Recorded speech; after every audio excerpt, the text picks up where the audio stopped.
I never imagined that a single day could feel so magical and yet so fragile at the same time. That morning, sunlight spilled through the tall windows of the bridal suite, catching the delicate lace of my wedding dress. I ran my fingers over the fabric, marveling at its softness, the intricate patterns almost like a promise woven into every thread. My heart raced, not with nerves, but with joy. Today was supposed to be perfect. Daniel and I had dreamed of this day for years, and I had planned every detail meticulously. Sophie, my best friend and maid of honor, hovered nearby, fussing with my veil. "You look stunning, Emily. But are you sure everything's okay with Daniel's family?" she asked, her brow furrowed. I laughed softly, though a flicker of unease passed through me. Of course, it's our perfect day. Nothing could go wrong. But even as I said it, I felt a strange tightening in my chest, like the first hint of a storm gathering in the distance. I brushed the thought aside, blaming it on pre-wedding jitters. The room buzzed with activity. Florists carried baskets of peonies and roses, their sweet scent mingling with the faint aroma of fresh coffee. I could hear the clatter of chairs and the soft hum of the sound system being tested in the hall. My hands shook slightly as I adjusted a ribbon on the bouquet. Excitement, I told myself. Excitement that made my fingers tremble. Then my phone vibrated on the vanity, a message from Daniel's sister. "Are you sure you've seen all the invitations? Some of ours didn't arrive." I frowned. My heart skipped a beat. Was it just a mistake? Or something more? I tried to dismiss it, forcing a smile in the mirror, but the shadow of doubt lingered. I whispered to myself, I thought everything was perfect, until it wasn't. Even as I told myself to stay calm, a part of me felt a ripple of unease. I glanced at Daniel's photograph on the dresser, his calm smile staring back. He wouldn't let anything ruin today, right?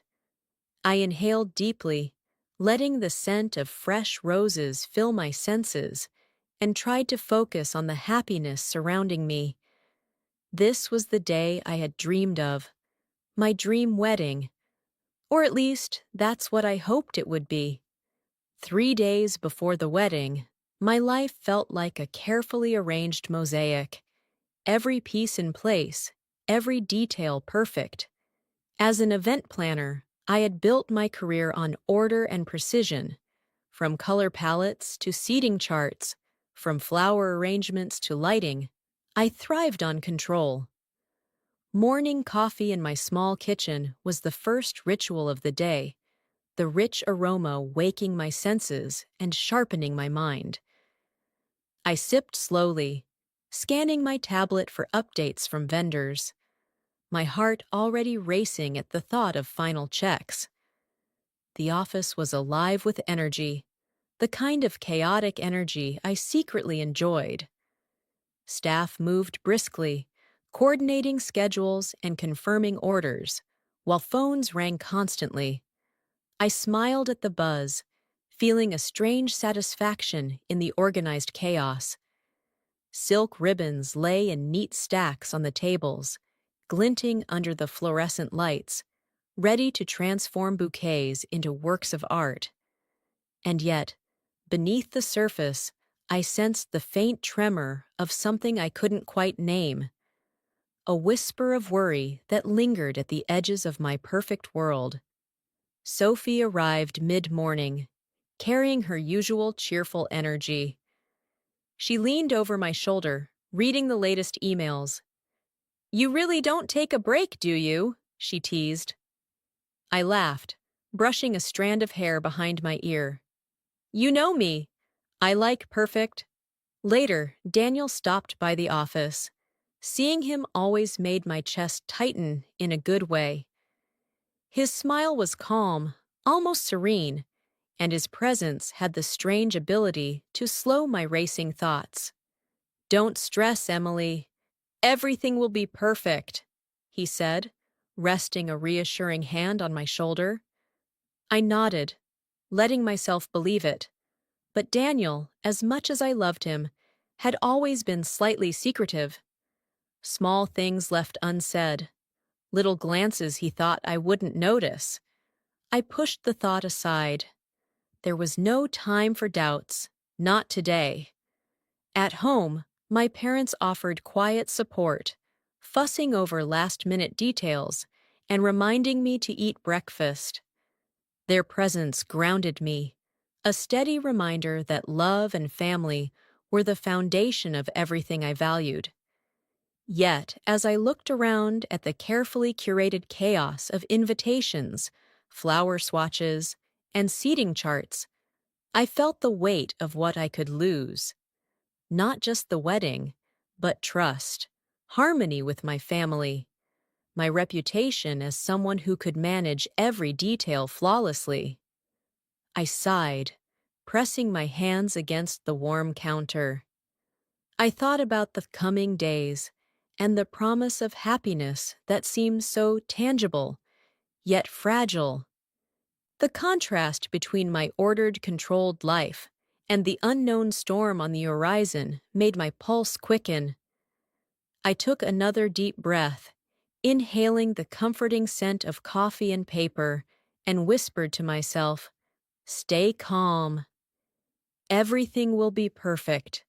The day I thought would be perfect started to unravel in the strangest way. I arrived early at the venue, wanting to check every detail one last time. The grand hall was silent except for the faint hum of air conditioning and the distant clatter of chairs being arranged in another room. The scent of fresh lilies filled the air, but instead of comfort, it seemed almost sharp, cutting through my calm like a warning. I was examining the centerpieces when I noticed a familiar figure near the entrance. Clara!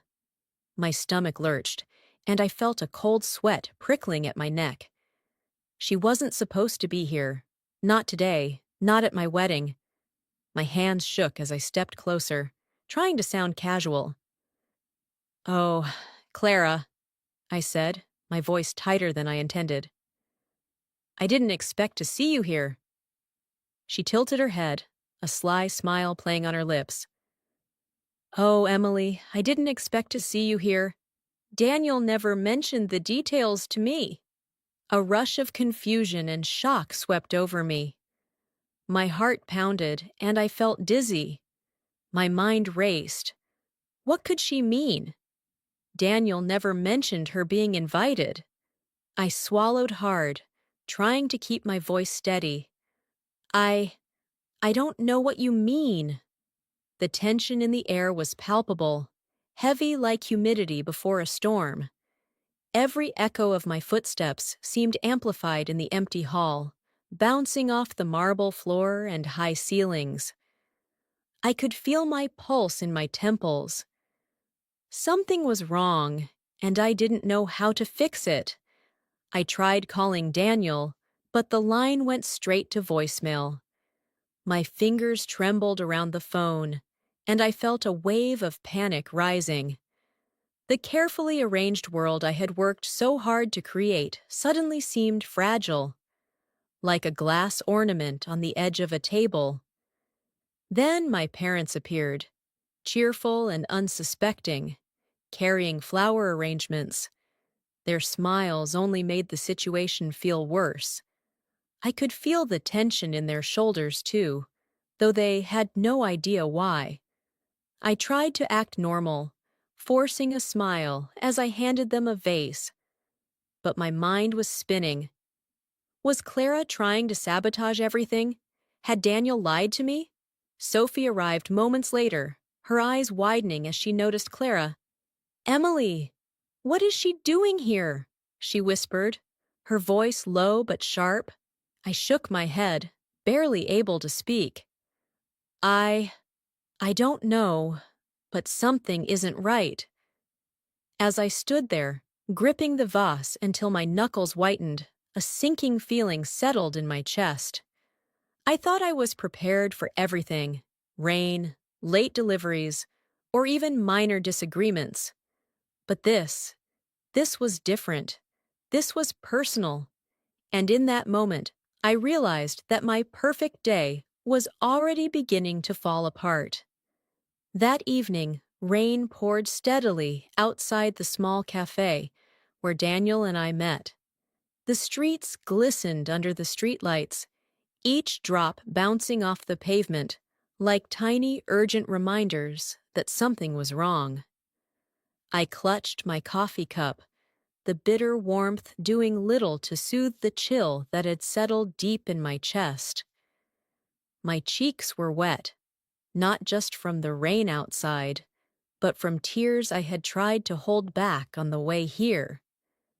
"Why didn't you tell me, Daniel?" I asked, my voice trembling despite my efforts to stay composed.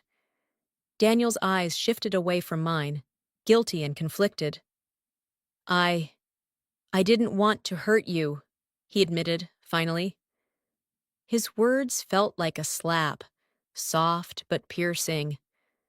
I could see the tension etched into his face, the hesitation in his movements. But that only made the betrayal sting more. I had trusted him completely, and now that trust was crumbling before my eyes. Clara's rumors had already spread, subtle but effective. Friends whispered, family members asked pointed questions, and even strangers seemed to notice the tension. I could feel it everywhere, every glance, every half-smile, every whispered conversation seemed like evidence that my carefully ordered world was unraveling. My parents called later that evening, their voices anxious over the phone. "Emily, are you sure everything is okay?" my mother asked, worry threading every word. I could hear my father pacing in the background. My siblings, who usually offered comfort, seemed to take sides without meaning to, their opinions echoing Daniel's hesitation or Clara's subtle provocations. I pressed my hands to my face, trying to steady myself, but it was no use. Every comforting memory of Daniel clashed with the reality in front of me. I thought I knew him, thought we shared everything. Now I was questioning not just him, but myself. Had I been blind, too trusting, too naive? The bitter coffee burned my tongue, grounding me in the moment as the rain drummed insistently against the windows. I stared out at the wet streets, my mind racing through every detail of our relationship, every word, every glance. My trust, once solid and unshakable, felt like it had been carved away by invisible hands. "I need some time," I whispered finally, my voice barely audible over the rain.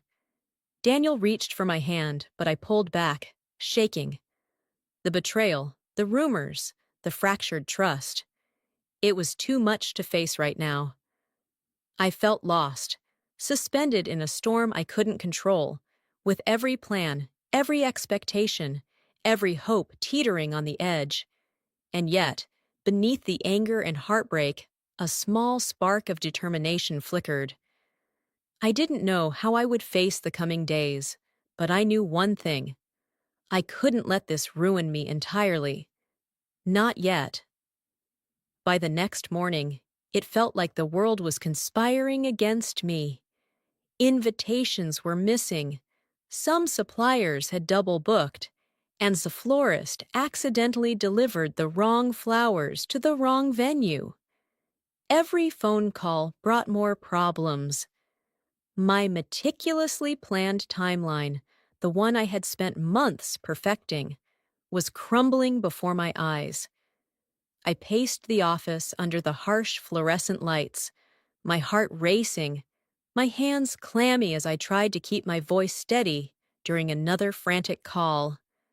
I sank into my chair, staring at a stack of crumpled invitations.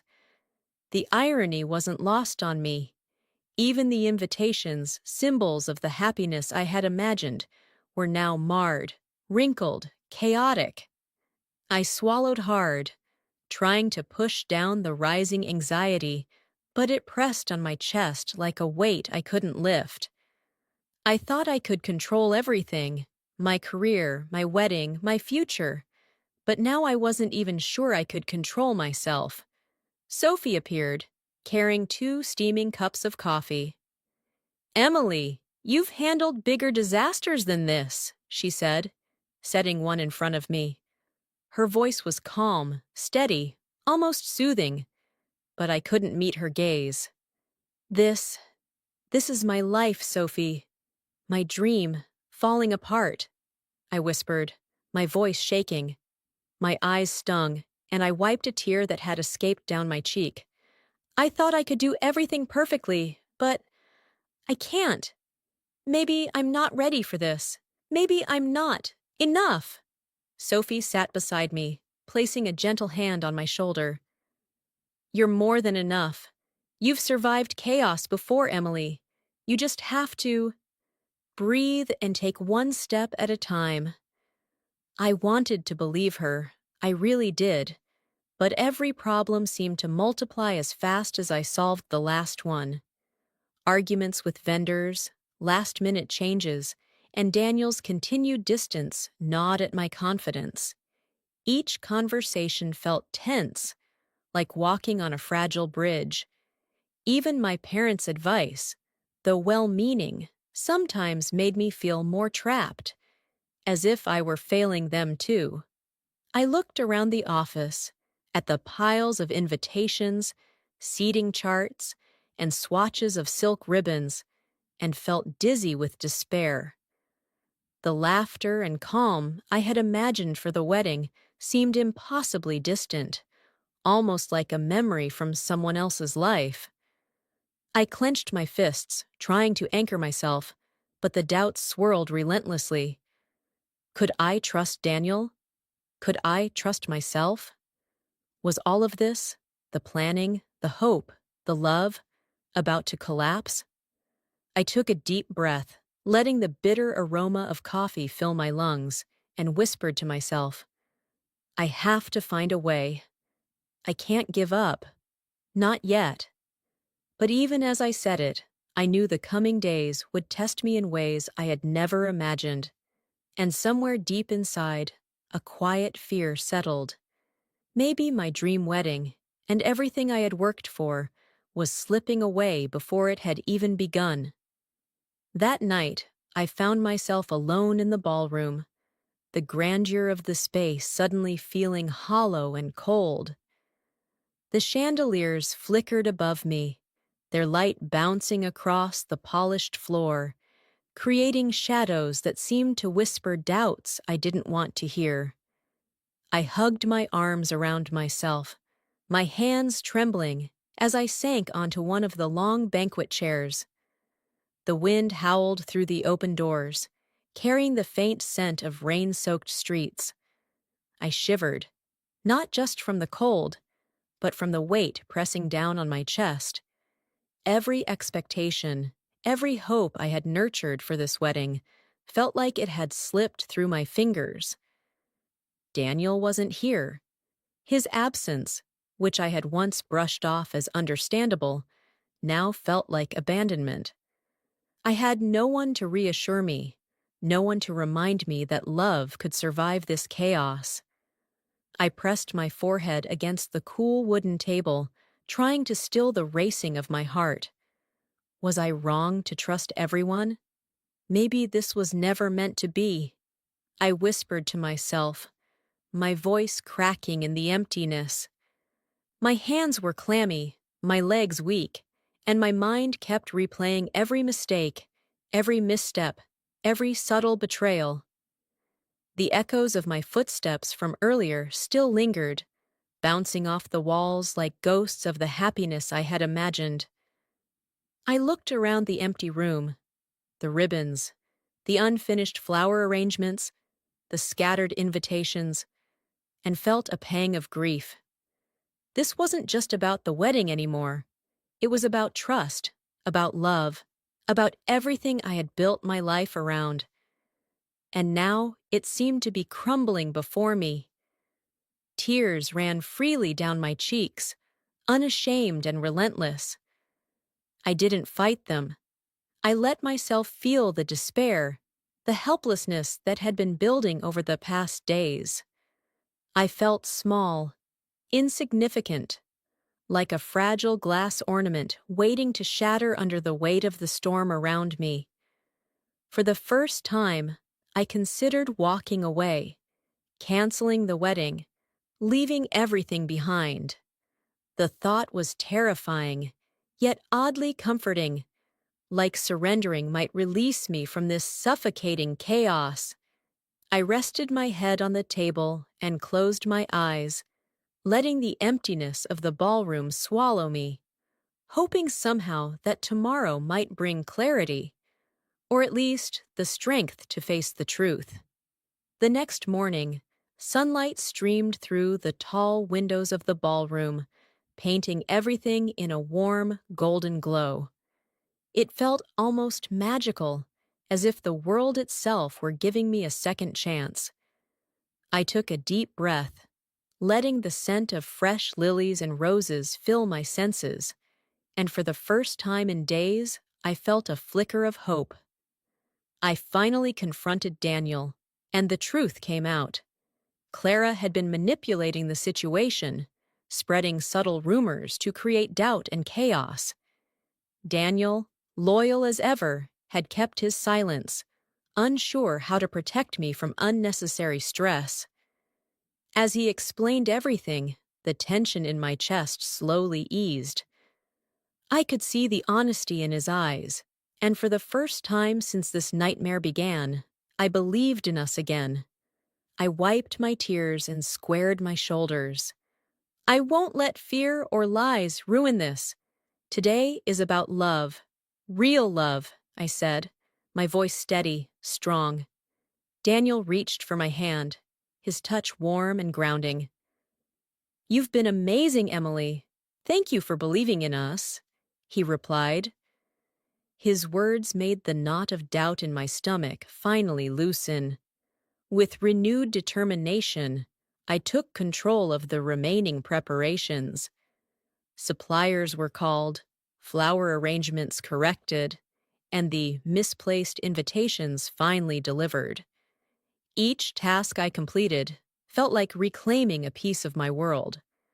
I added personal touches to the decor, handwritten notes for family, meaningful floral arrangements, and photos that told our story.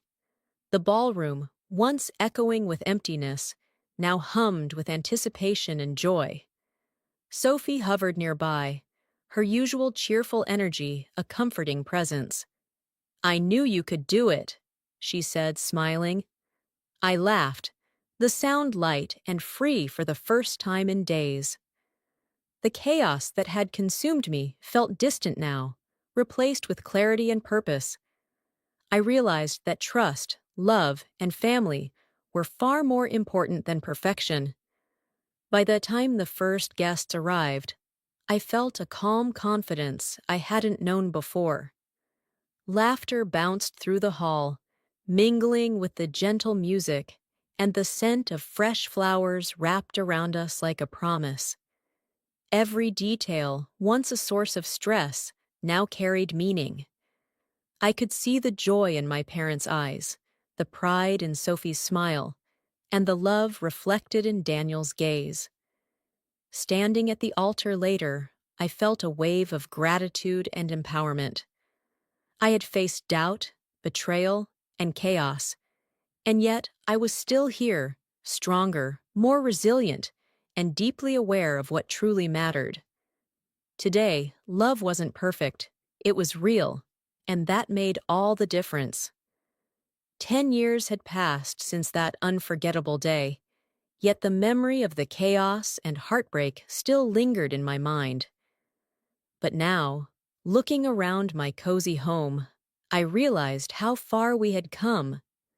Morning sunlight streamed through the curtains, warm and golden, illuminating the small details that made life feel rich: soft rugs, the smell of fresh coffee, and the gentle scent of flowers in the windowsill. Daniel and I were stronger than ever.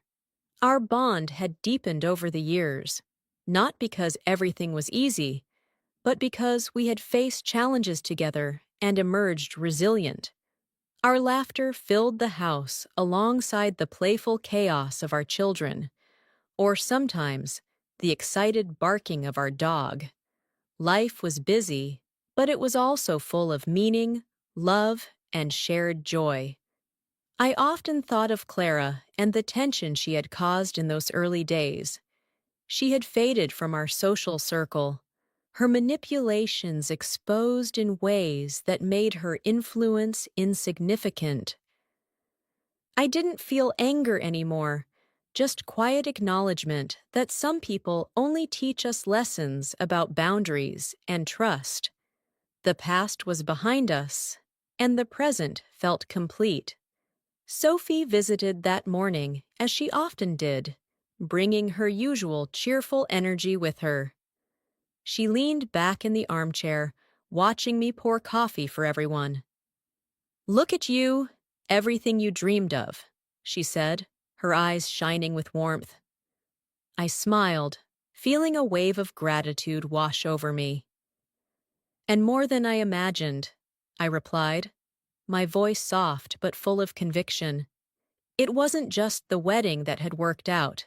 It was the life that followed, the love, the family, the career I had built, and the relationships I had nurtured along the way. As I watched Daniel helping our youngest with a puzzle and the older ones laughing at a silly joke, I felt a profound sense of fulfillment. The struggles of the past, the betrayal, the chaos, the sleepless nights filled with worry, had shaped me, but they no longer defined me. I took a deep breath, letting the warmth of the sunlight and the soft murmur of our home fill me completely. For the first time in a long time, I felt utterly at peace. Life wasn't perfect, and perhaps it never would be. But it was ours, real and beautiful, and that made every challenge worth it.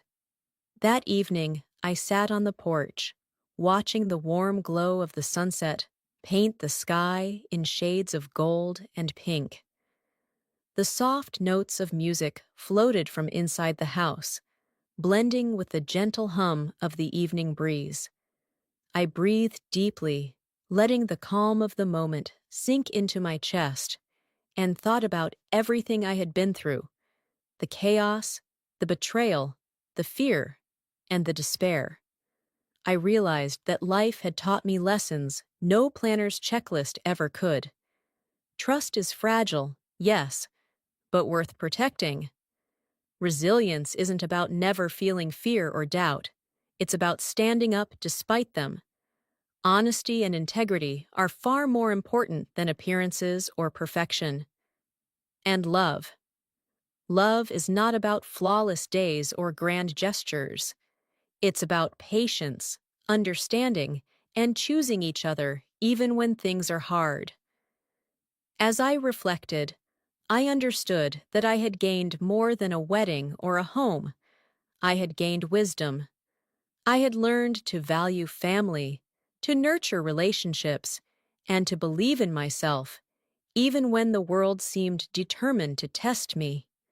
Those lessons shaped not just my marriage, but every part of my life, from my career to my friendships to my sense of self-worth. I whispered to myself, a quiet reminder I wanted to share with anyone who might be listening. Life will challenge you, but never let fear or lies decide your happiness. And truly, it won't. Challenges are inevitable, but they are also opportunities to grow stronger, to love more deeply, and to live more fully. I closed my eyes, listening to the laughter of my children inside, the gentle strum of music, and the soft rustle of leaves in the breeze. Gratitude filled me, rich and steady. The storms of the past, the heartbreaks, the moments of doubt, had passed, and what remained was a life I had built with care, courage, and love. In that quiet golden light, I felt complete. I had been tested, I had stumbled, but I had also learned to rise. And in rising, I had discovered a truth I hoped everyone could carry with them. Happiness is not given, it is chosen, nurtured, and protected. As Daniel and I walked hand in hand through this garden, the soft sunlight glinted off the flowers, and the faint music from inside our home faded into a gentle background hum. I looked at him, then at the world around us, and felt a deep sense of peace. I want to ask you, dear viewers, have you ever faced a moment that changed your life completely? How did you find the strength to move forward? Share your thoughts in the comments. I would love to hear your stories.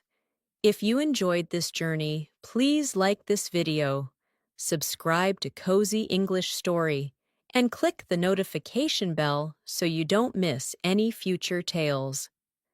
Remember, no matter what life throws at you, hope and courage can light the darkest paths. Keep believing, keep loving, and keep moving forward.